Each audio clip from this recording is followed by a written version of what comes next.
আসসালামু আলাইকুম, সবাই কেমন আছেন? আশা করছি ভালো। আলহামদুলিল্লাহ আমরাও ভালো আছি। রাত বাজে এখন ৮টা। আমি বাজারে যাচ্ছি। দুপুরবেলা তো দেখলেন কিছু রান্না করি নাই, ডিম বোনা করছিলাম। তো রাত্রে তো আমার মেয়েরা ডিম খাবে না, আর আমি রান্নাও করছি ওরকম অল্প করে, জানি রাত্রে না থাকে। তো এখন যাবো একটু বাজারে। তো চলেন আপনারা আমার সাথে, দেখি বাজারে গিয়ে কী কী আনি। তো বেশি কিছু আনবো না, একটা মুরগি আনবো, আর যদি মাছ টাছ পাই রাত্রে তাহলে হয়তো হালকা হালকা পাতলা আনবো, সরি। তো চলেন আপনারা আমার সাথে।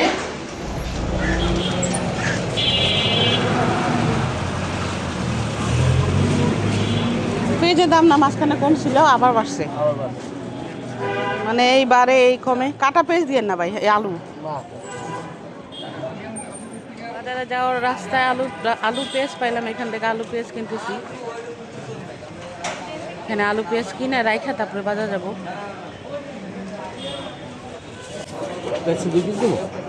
না, পেঁয়াজ 1 কেজি না।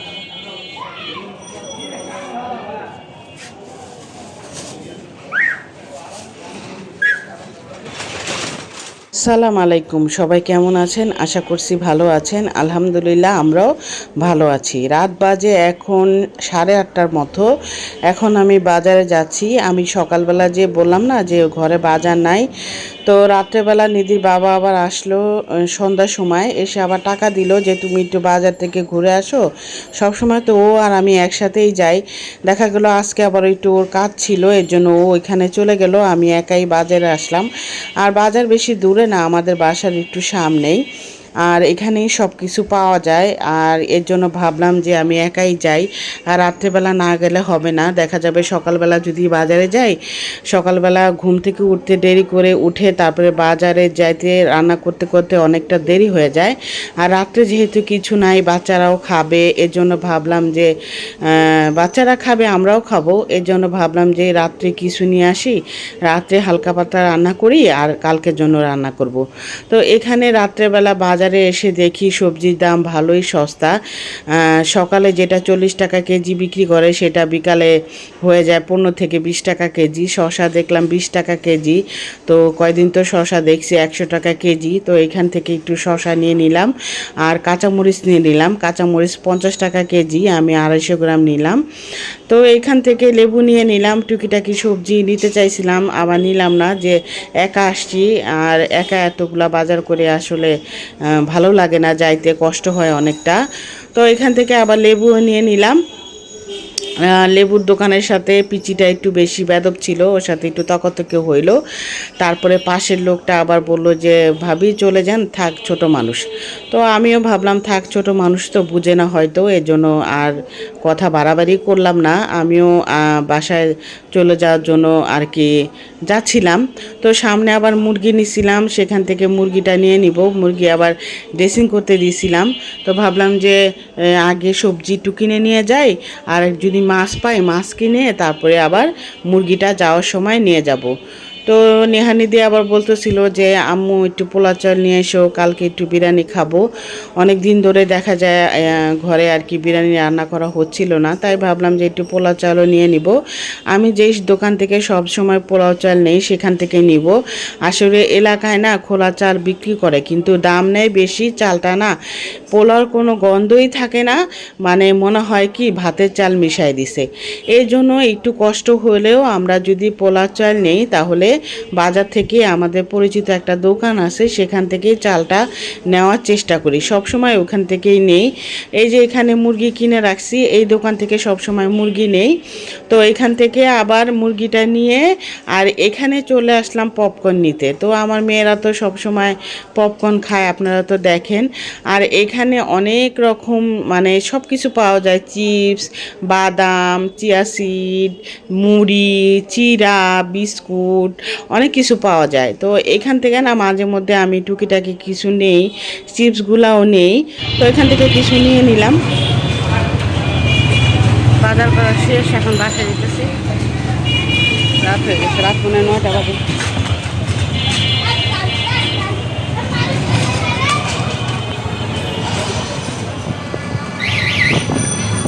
এই যে আমি টুকিটাকি বাজার করে এখন বাসার উদ্দেশ্যে রওনা দিলাম। বাসায় যেয়ে আবার রান্না করতে হবে। আসলে রাত্রেবেলা রান্না করতে আমার মোটেও ভালো লাগে না। 1 কেজি পোলা চাল আনছি, পোলা চালের কেজি প্যাকেটেরটা 230 টাকা আর খোলাটা 200 টাকা। আমরা বাজারে এক দোকানে সবসময় খোলা চাল খাই, এফরানের চাল, ওটা অনেক ভালো, এই জন্য ওই দোকান থেকে নিয়ে আসছি। আর এখানে নিয়ে আসছি চিপস, যে বাচ্চারা এই চিপসটা খায়, এটা মাঝে মধ্যে বিকালে ভাজা দিই ওদেরকে, যখন কিছু না থাকে তখন দেখা যায় একটু ভাজা দিই। আর দিদি বলটা দাও তো। আর এখানে বাজারে গেলে বাজারে যে দাম, মানে টাকা নিয়ে গেলে মনে হয় কিছু নেই। এখানে একটা পাঙ্গাস মাছ আনছি, রাত্রেবেলা না কোনো মাছ নাই, চাইছিলাম একটু তেলাপিয়া মাছ আনবো, কিন্তু তেলাপিয়া মাছ মরিয়া একদম পেট ফুলে আসছে, এই জন্য নেই নাই। যাই হোক, এখানে একটা মুরগি নিছি, আর হইল এই যে শসা নিছি, কাঁচামরিচ নিছি। কাঁচামরিচ একটু দামে কম পাইছি, এখানে 1 কাপ 20 টাকা নিছে। আর এটা নিছি পপকর্ন বাচ্চাদের জন্য, বাচ্চারা পপকর্নটা পছন্দ করে। যারা আমার রেগুলার ভিডিও দেখেন তারা তো জানেন, সবসময় আমার মেয়েরা ঘরে পপকর্ন ভাজা পছন্দ করে। বেশিরভাগ ঘরেই আমি সবসময় ওদেরকে আর কি সব কিছু বিকালে করে দেওয়ার চেষ্টা করি। মাঝে মধ্যে দেখা যায় খুব কম বাইরে থেকে কেনা হয়, কারণ বাইরের জিনিসও খাওয়া দরকার আছে। তো যাই হোক, এখানে লেবু নিয়ে আসছি 2 আলি, 10 টাকা করে হালি। তো 2 আলি লেবু আনছি, এই যে এখানে দেখো দাগ হয়ে গেল। আর এখানে 2 কেজি আলু আনছি, নিচ থেকেই নিছি, ওই যে ঘর থেকে বের হলে আমাদের ঘরের সামনে আলু, এটা পেঁয়াজ, এটা দেখার কিছু নাই। তো নিচে আমাদের গেটের সামনে একটা লোক পেঁয়াজ আলু বিক্রি করে, তারপরে অনেক মানুষ আইসা সবজি বিক্রি করে, আবার পেঁয়াজ আলুর অনেক ভ্যানও আসে। তো যেহেতু নিচেই পাইছি, বাজার থেকে আবার কষ্ট করে টাইনে নেওয়ার তো কোনো মানে হয় না, তাই না? এই জন্য নিচ থেকে আলু নিয়ে নিলাম, আর পেঁয়াজও নিয়ে নিছি। পেঁয়াজ অলরেডি আছে আমার, অল্প 1 কেজির মতো আছে। আপাতত এটা নিলাম, পরে আবার পেঁয়াজ কিনতে হবে। পেঁয়াজ বেশি করে না দিলে তরকারিতে না ভালো লাগে না। আমি আমার শাশুড়িকেও দেখতাম, তো আমার শাশুড়ির রান্না অনেক মজা। আমার শাশুড়ির হাতে রান্না, আমরা এত কষায় রান্না করি, এত গুণা করে রান্না করি। আমার শাশুড়ি কিন্তু এভাবে রান্না করতো না, ঝটপট করে রান্না করতো, কিন্তু রান্না এত মজা হইতো, অনেক মজা হইতো। আমার শাশুড়ির হাতে রান্না অনেক মজা। আমার শাশুড়ি সবসময় পেঁয়াজ বেশি দিয়ে রান্না করতো, আর অনেক মজা হইতো। যাই হোক, পেঁয়াজ আনবো আবার পরে, তো আপনাদের সাথে শেয়ার করলাম, বাজারে গেলাম সেটা তো শেয়ার করলাম। তো চলেন, আশা করছি ভালো লাগবে আমার এই ব্লগটা। তো চলেন, এখন রাত করে কি রান্না করব ভাবলাম একটু পাঙ্গাস মাছ রান্না করি। আর এই যে দেখেন, মাছের ভিতরে কিন্তু আমি অল্প তেল দিছি। মাছটা এত তেল ছিল, অনেক তেল উঠছে। আমি কিন্তু তরকারিতে সবসময় তেল কম দিয়ে রান্না করার চেষ্টা করি, কারণ তেল খাওয়া আসলে ভালো না স্বাস্থ্যের জন্য। আগে অল্প বয়স ছিল, বুঝতাম না, এখন বয়সের সাথে সাথে বোঝা শিখছি, আর দেখা যায় সেই জিনিসটা করারও চেষ্টা করি। তো এই যে এখানে দেখলাম তেল উঠছে অনেক মাছ থেকে, ভাবলাম যে 4 টুকরা পাঙ্গাস মাছ ভুনা করে দেই, রাত করে আর কি রান্না করব।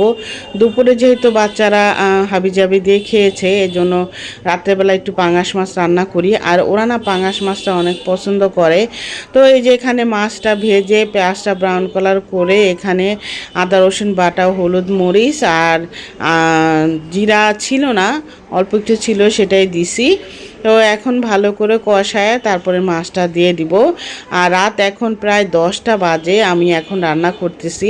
রাতেরবেলা রান্না করতে আমার মোটেও ভালো লাগে না, কিন্তু কিছু করার নাই, বাজার ছিল না সকালবেলা, এর জন্য আর কি রাত্রে করে রান্না করা লাগতেছে।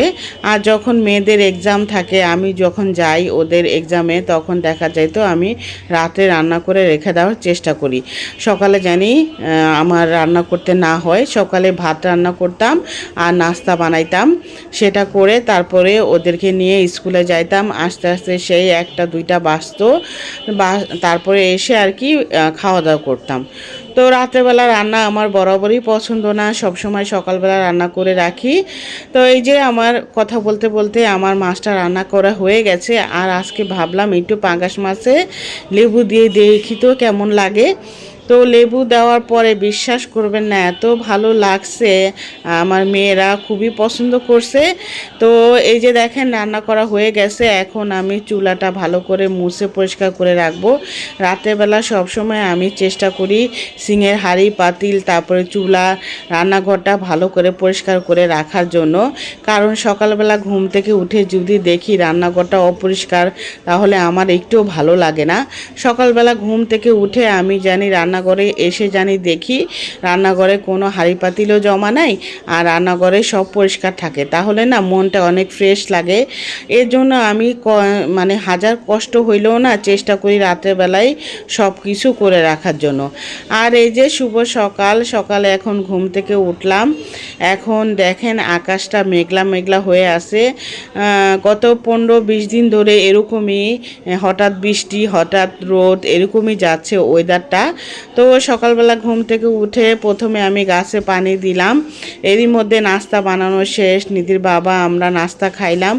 আর আজকে নেহার এক্সাম নাই, এর জন্য মেয়েটা ঘুমাচ্ছে, ওকে আর ডাকলাম না, ওকে একটু বেলা করেই ডাকবো। আর এখানে এই যে বিরিয়ানি রান্না করার জন্য মাংসটা ভালো করে কষায় নিচ্ছিলাম, তাড়াতাড়ি রান্না করে ফেলতেছিলাম। আসলে বাজার যদি ঘরে থাকে তাহলে তাড়াতাড়ি রান্না করারই চেষ্টা করি, আর বাজার যদি না থাকে দেখা যায় অনেকটা দেরি হয়ে যায়। আবার যখন শরীর অসুস্থ থাকে তখনও দেখা যায় দেরি হয়ে যায় রান্না করতে।